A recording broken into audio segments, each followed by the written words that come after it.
welcome to my show Chit Chat with Salim Akbar. Today my guest is man of many talents, captain of Ilford Cricket Club, Theeban.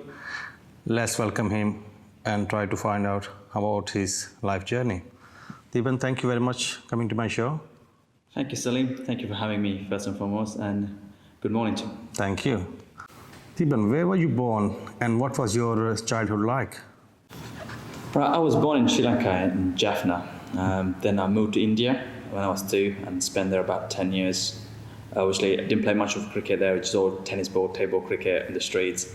So even in my younger age, we just had hand-eye coordination, run up and ball, play cricket, and cycle, play cricket. That's what we did. Then moved to England when I'm 13, 14. So did you move to England with your family? My dad has already been here, and then my mum and myself, I have a brother and sister. They both are twins. They're older than me, so yeah, we moved together. Yeah. When did you join Ilford Cricket Club? Cricket, seriously, I actually started playing cricket when I'm 15, 16. I'm actually a late comer to cricket. So basically, this is how I started. So obviously I can play a bit cricket. We play tennis ball cricket. So it was, while I'm in year 9. One of my mates called Umar Masum. So he comes here for training sessions. So in here they used to do a Friday evening sessions from 5 to 7 with Joe Hussain looking after it. So he turned up and said to me, "Listen, come down here, we have good fun." So I came down here, and that's it. And Joe saw me bowling a little bit and called me and he listened, "You got some potential. Do you want to play for my club?" And I said, "Yeah, but I'm not doing anything on a Saturday, Sunday mornings. Yeah, why not?" Then that's it. From there, and I met Gunnar, who helped me a lot in my tender years. So yeah. So when did you start playing for Ilford first team? Right, that's a little bit typical journey for any young lad, because I played when I'm 15, 16. So obviously people are already in Chopra playing first team cricket when they're 14. I just started playing cricket when I'm 14, 15. So it was a little journey that where I was playing 14 cricket, 2 games, and then I got promoted to 13 cricket, 2 games. Then I got promoted to first team cricket. Within 1 year, I was literally in the first team playing cricket. Then I was my first Premier League bowler I ever bowled at first team to Theeban Gandhi, who was a test cricketer. So it's all a bit surreal. Do you understand what I mean? Yeah. So it's almost like I wasn't ready to play, I'll be honest with you. But it's almost like they put so much, which got faith on me to do things. So yeah, from that onwards, it just snowballed. So did you always want to be a spinner? If I'm honest, when you play table cricket, we just run up and bowl quick as we can, like everyone else does. Then I just thought, like, when I come down here, I got a couple of lads bowls a bit leg spin and no spin. I thought, this is a bit less strain on my body. I must as well just bowl a bit. So yeah, and it was, for lucky enough, I naturally have a decent action, which is repeatable. So it just came out and I just started bowling spin. And obviously Joe said, "Listen, you just keep doing the same thing over and over again." Then they sent me to a trial for Essex under 17, so I didn't play any cricket at all back then. So I ended up playing under 17 cricket with people like Tanvi Sikandar, Varun Chopra, and all these guys. Yeah. So from that onwards, Peter Such was academy director for Essex, and obviously he got an eye on me, and he ended up helping me out as well. Then next thing I know is I was training with Essex Academy, bowling at them on Tuesdays.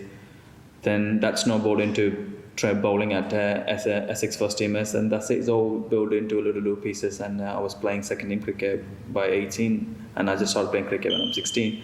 So it's all like, it's almost a fast track, but it's like physically you're ready, but mentally you're still a little two-year experience of playing bowling spin. So yeah. what was it like to be part of Essex 2s? I mean, that's the thing that is the time of my life, to be honest with you. You travel around the country, stayed in hotels, play cricket. You don't have to worry about your homework. You don't have to worry about your assignments. It was great. I played 2-3 years at Essex 2s under John Charles, Paul Grayson, and a bit of Skrusulur as well. Then I went to Middlesex, where Essex couldn't offer me anything. So then I went to Middlesex. I played a couple of games for Middlesex, and I thought I did pretty well. Then obviously they signed Ollie Rayner, and they could not do anything to me. So then I took a gap, and then I got then Ian Pond ranked me and said, "Listen, I'm a bowling consultant from North Fans. Do you want to give it a try? They're looking for some spinners, and hence Monty's playing for England."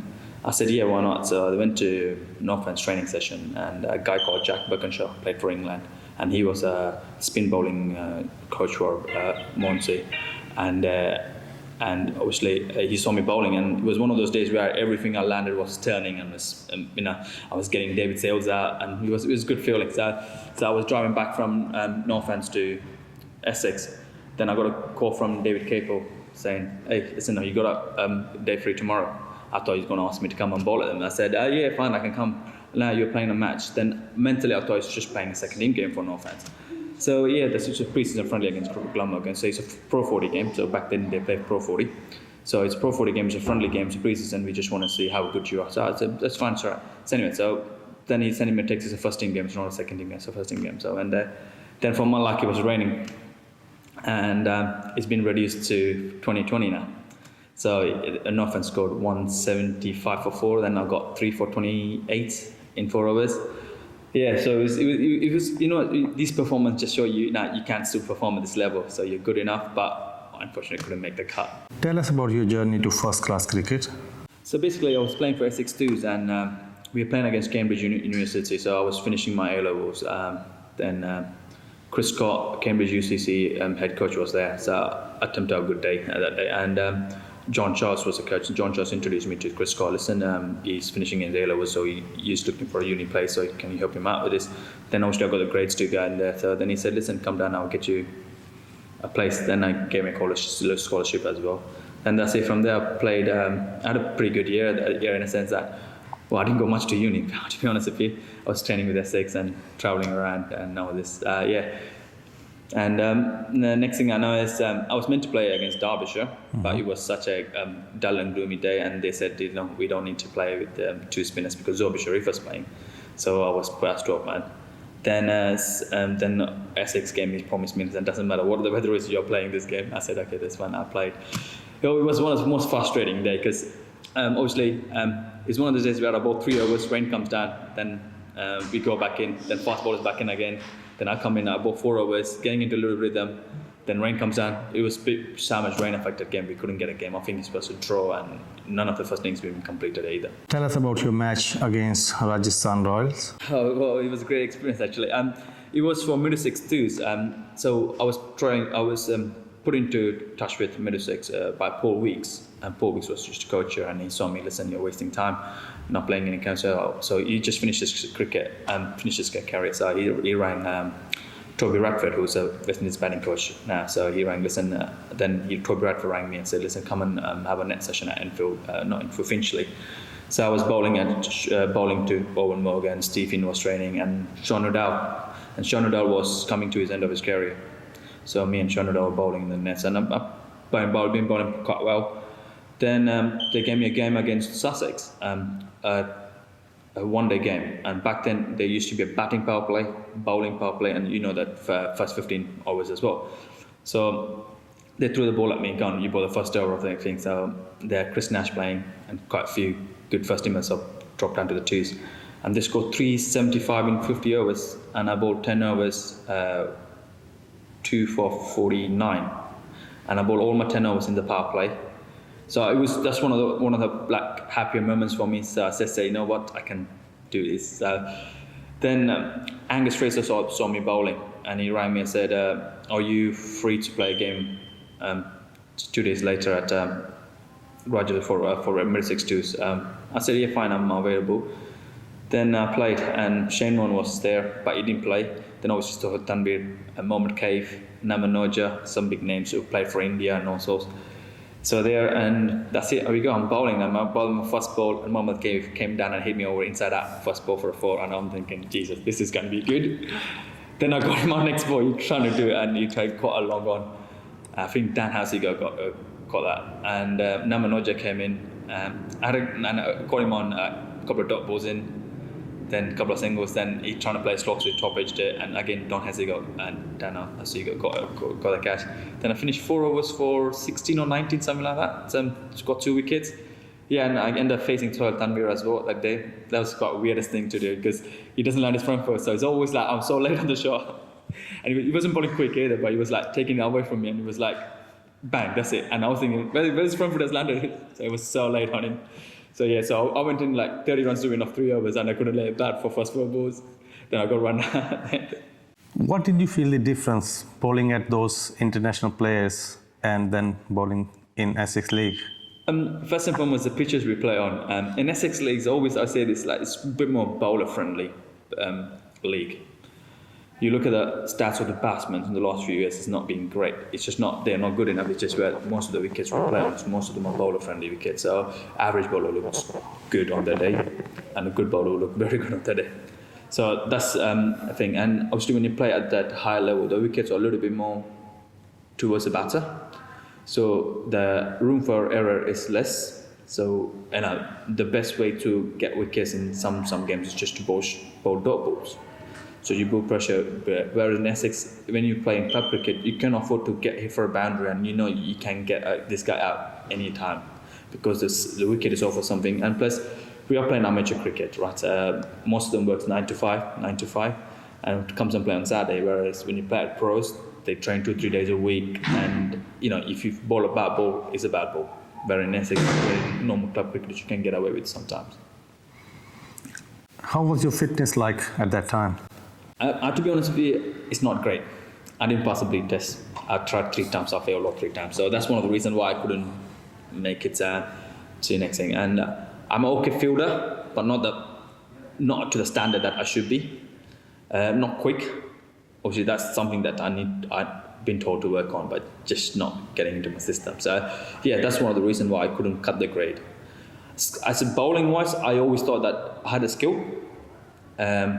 Obviously, at the time, the stage age we're living in, we need to have 3-dimension or 2-dimension. So where I'm a decent bowler, where batting is not up to the standard to that, and fielding is not up to the standard. So that's one of the things that it's a little thing I always say that in school, when you go to school, they teach you the lesson, then give you the test. Where in real life, where you get the test given first, then the lesson later. So that's what the lesson I learned.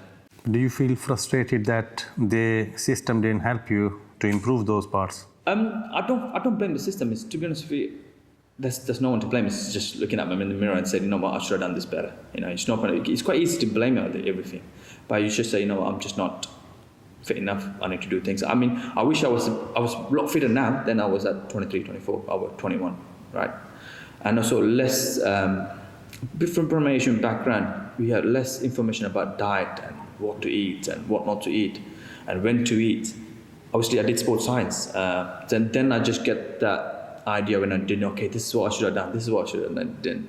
So now that's what I'm trying to do to when I coach kids out here, because most of them out here, about 60-70% of the guys who come to they're Asian kids from different backgrounds. So we're just helping them out a little bit whenever we can, because we can't put a CCTV camera on them or they're doing this or not, but what we can do is just give them a word of advice, just one thing at a time, yeah. How long have you been playing in Essex League, and what are your best performances? I started playing first team cricket in 2002 or 3. I think I played against you, sir. I know. You guys had a good team back then, right? Yeah, you were Brias, Pommi, Aminiko, Freddie. Jesus Christ, that was a team today.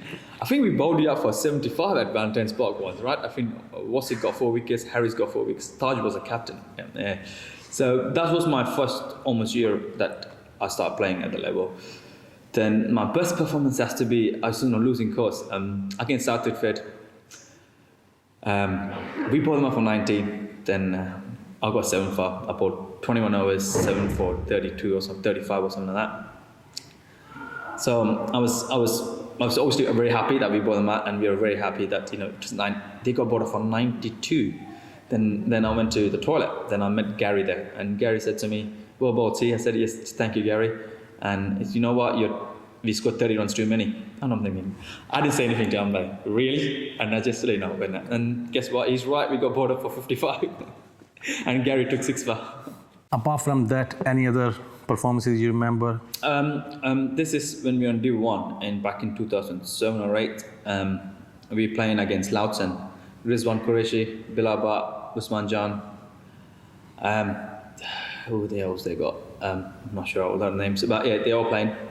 And I came on to bowl. Rizwan was batting really well, how he bats, and they are 75 for no loss. Then that's it, I got 6 for 10 runs in 10 overs, and they got bowled up for 100, and we chased it down. And that year that we played, probably the best Ilford team I played with. We had Sohail Idris, Abid Chipa, Mudassar Ibrahim, myself, Hamid Gul, Nigel, Gurdeep. So we had a pretty strong team, and we literally won 14 games out of 18. And until the last game, that we are not promoted yet. So we need to get 6 points, and we got the 6 points, and we got promoted yet. If you have a chance, what would you like to change in county setup?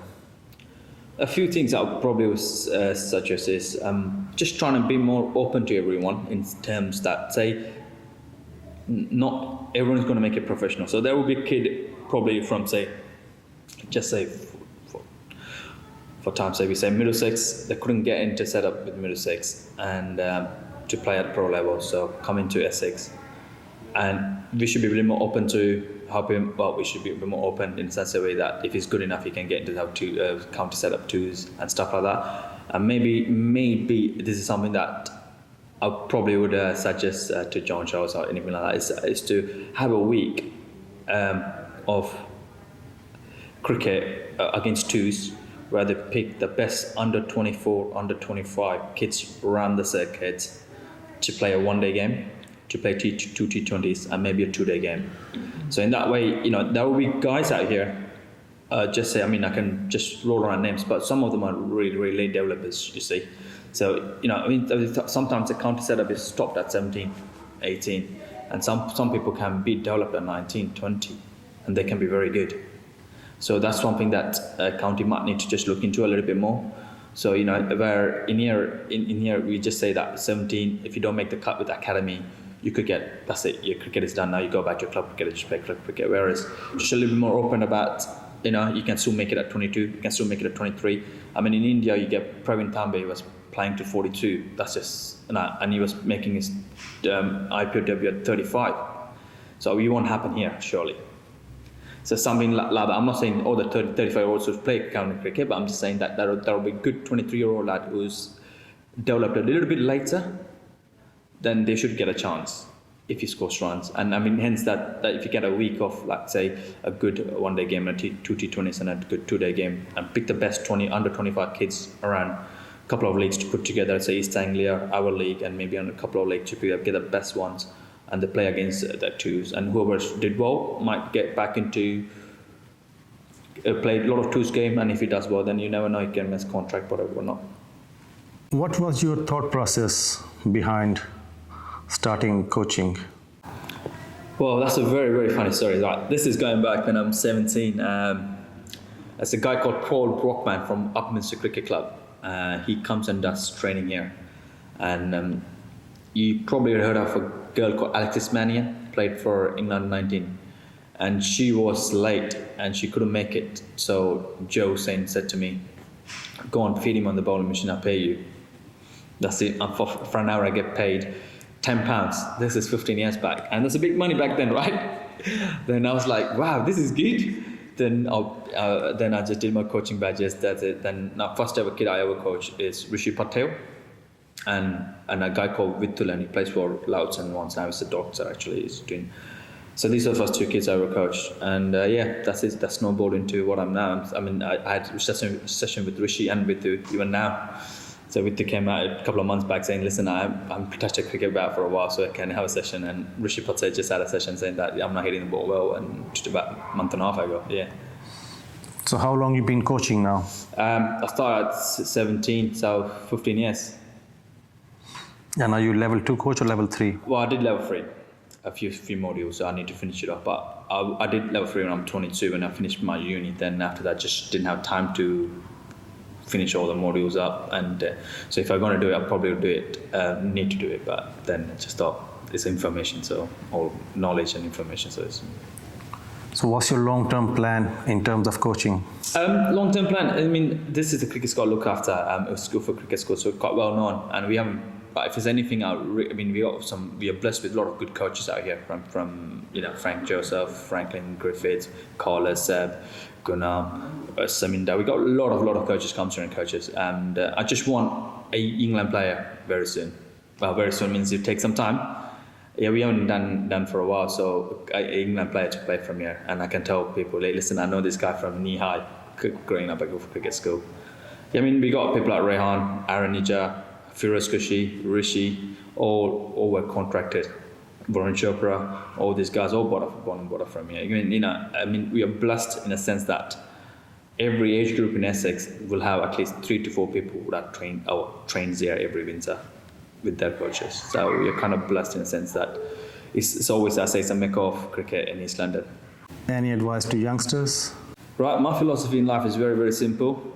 You don't get what you want, you get what you deserve. So you work hard at it. There's no kid in the world will say to me that I revised 10 hours for an exam and still failed. Right, so you work hard at it. It's in cricketing terms, I always say there's no glory in practice, but without practice, there's no glory. So practice, practice, practice. One thing you like to change about the league? Nothing much. It's actually going in a good direction and is in good hands. So, and probably I should get more wickets. Umpire should give me more LBWs. If that's a suggestion, I would love to say that. And my teammates can hold some catches. That will help as well. Are you married? Yeah, I got married a couple of months back actually. Yeah. She's from Gloucester. Doesn't know anything about cricket. That helps. So, yeah. One thing you have learned from your dad? A lot of things you learn from your dad, right? Obviously, he's your hero when you're growing up. Patience. He's always a very calm guy, so he doesn't mince his words around. So he's always, when he's angry, you can tell in his eyes. So when he's angry, the best thing to do is just walk out of the place. So yeah, he doesn't say a lot. So he's very quiet, very patient guy. So maybe that's how I'm pretty cool with everything there. Are you more close to your mom or dad? It's always mother. It's always mother. Mom knows everything. So if I walk into my house after a game without even asking me, she knows whether I have a good game or bad game. She's like that. So yeah, mom is always the best. Yeah. But they don't know nothing about cricket. That's the greatest thing I have. That they don't know nothing about cricket. There's no pressure. If I ask him, when I was young, there were days when I was 16, I was playing at Somerset, a 2-day game for the under-17. Then I had to travel all the way back to Essex for a 1-dayer for the twos. And my dad, without saying no, he comes here, drops me off, comes back and picks me after 2 days, drops me back there, stay and watch the game. He doesn't know anything about it. That's the best thing that a parent should do. Be supportive, but don't be too pushy. And my parents are very supportive. They always say, what you feel right, you do it. If you get it wrong, you do it again right better next time. What would you like to say about Joe Hussain? I'll probably say he's kind of a godfather figure for most of the East Londoners when he was around, and obviously he has a name, so he helps a lot of guys out here. So he's actually, put it this way, he's a godfather for us. Who were your mentors in terms of spin bowling? Right, so obviously John Shaw's I worked with a lot, and even now, I've comes to watch the game and we still share advices and ask, and Joe, and it's everyone gives you advice. Okay, so everyone, you can't ask anyone. There are times I struggle a little bit. A couple of years back, I went and spoke to Fizz, one of you guys from Munster. So everyone gives you advice. So it's always a little thing. When I coach kids, it's like you should act as a sponge. Observe all the ideas, squeeze the ideas that does not work or you don't think that will work, and just keep hold of the idea that will work. So you don't need to please everyone and do everything what I said, then your game is all messed up. So that's one thing I always teach kids, when you play at high level, you've got a lot of coaches coming around and giving you word of advice. So just make sure you observe everything, but squeeze out things that you don't need to do. Any regret in life? There's no such thing as regret. If it's anything, probably pay more attention to other part of my game, such as fitness, fielding, and a bit of batting. Don't get too much into cricket. That's one of the worst things that I did, because I've gone to a level that I just need to do this, but it just backfired on me. It's the end of the day, it's a game. Okay, I'll just keep saying it. When you're young, you pick a bat. You didn't think that you're going to play for Essex too, so you didn't think you were going to play for England, or you didn't think, you just enjoy the game. So that's what we need to do, right? And you should have the same aspiration, just to enjoy the game, and everything will fall into places. Are you happy with Ilford Cricket Club first team? If you asked me this question 4 months back, I would have said no, yes. But now I've probably said no, because we're on the verge of getting relegated, okay? Last year, from last year, we lost Zaidi, Gurdeep, Saf, Shane, Shazi, and these are my 5 senior players, and we haven't replaced them well. We got a lot of good youngsters. Obviously, the best way to go with the youngsters. All right, so obviously that backfired because some of the youngsters are very good, but they're not good enough yet, and the decisions sometimes they make will get the team down. So there are 4 or 5 games where we had them 44-7, 35-6 against, right, and we need to win 14 off 12 balls and we lost. There are a lot of games I could go back and say, you know what, if we got a bit more experience on it, we could have win games, but we didn't. But it's always a learning curve for everything. It's one thing I always say, you finish the game, you go home and just say, you know what I learned today. If you do that, you get something better out of it, and you go back in the winter and work on that little thing.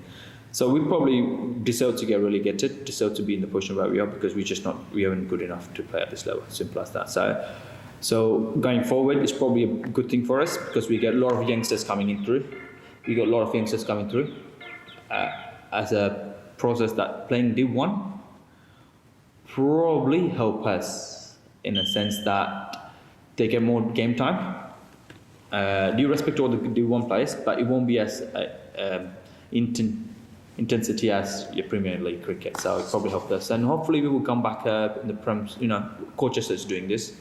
Satifah did it, and Buckers will do it more often. Go down, come back, go down, come back. So the other teams are shown the way. So I reckon we can do the same thing with the talent we have. Any comments about our program? Hey, listen, I've been following this since you had a day one with what's his name? Ahmed Khwaja. Ahmed Khwaja, yeah, that's it. Ahmed Khwaja, Billy, Salim Akbar, and all these guys. It was good, and it's a good perspective in a sense that everyone looks at the same game that we look at in a different way, and they came into this game in a different way to what we did. So we had Billy as well a couple of weeks back, so it's pretty good, and just be more informative how people worked hard to get where they are. We play against each other more often, and we say hi, hello, and maybe a 2-minute chat at the end of the game, and that's it go. But we don't sit down and have a deep chat. So this is probably a very good informative program, and people from all walks of the world play one beautiful game for enjoyment. Okay, one of your team member have just sent a video. Mm-hmm. I would like you to watch it and give your comments, please. T, your efforts both on and off the pitch at Ilford Cricket Club are greatly appreciated. Not many will dispute your superlatives on the pitch. Year after year, your performances back up the fact that you are the best spinner in this league over a long period of time. But what many people won't see is your efforts off the pitch at Ilford Cricket Club. Whether that's waking up early to get the teas, biscuits, squash, or continual faith in our young Ilford cricket side, or shaping most of the young talent in this county. Not only are you a credit to Ilford Cricket Club, but also to this league. Thank you, T, for all your efforts. Oh, thank you, Harry. It's very nice of you to do that. I've been playing this club for a very long time. Okay, there are a lot of people approach me when I'm 18, 19, trying to play for cash, whatnot. But this is my family, and I've been always will be at Ilford. If worse comes to worse, if anything happened, God forbid nothing happened, that I will give anything back to my club. This is my family. So we struggle with tea lady sometimes. In terms of that, I had to be out very early. So 11 o'clock start. So all the boys will be at 9:30, but I will be at 8:45, doing the squashes up, taking the biscuits out. All this for the boys. That's very nice of him, and he's a very, very good lad. That's one thing that I always say that when we got relegated last week, I said to the boys, we are family. We always stick together. We will find a new core of players, play well together, and we will be the very strong team down the line. So you don't need to worry too much about it, but as well as we stick together, hunt them together, we'll be okay. So I'm telling you what, this kid, I know him since he's knee high. He comes here, trains here, and he was, I'd say he opens the batting for Essex under 14, under 15s, and there are games I put him at number 9, not bowling him. And you know what? He still doesn't say a word. You do it for the team, T. I will back you. Such a good. That's what we have with the Ilford Cricket Club. It's do it for the team. There are people who go moan and groan, and they don't leave alone bowling. They don't get the end. They want to bowl. So these guys are a blessing to have. I'm proud to captain Ilford for the last 2-3 years, and hopefully, I'm deciding to quit captaincy next year because I personally think that club needs a new face, fresh ideas, and hopefully the fresh ideas will get more players in. So some of the senior players, I told them quite later that no, I'm going to quit. So this week Saturday will be the game that I'm going to let everyone know in the team that, boys, I'm officially quitting now. So yeah, good luck with your new captain. Back him like what you always do. Yeah. So your resignation is nothing to do that you just got married, yeah? To be honest with you, if I said this to my wife, she's like, "What are you doing this for?" Right? I mean, to be honest, she's all right, and she doesn't say anything much. But I mean, the great thing is she doesn't know anything about cricket, so that's good because she's born in Germany. So nothing to do with she doesn't know anything about cricket. So that's a very, very good thing. So I can literally blag my way to play a friendly game, saying, "Well, it's a final for us, and we get away with it."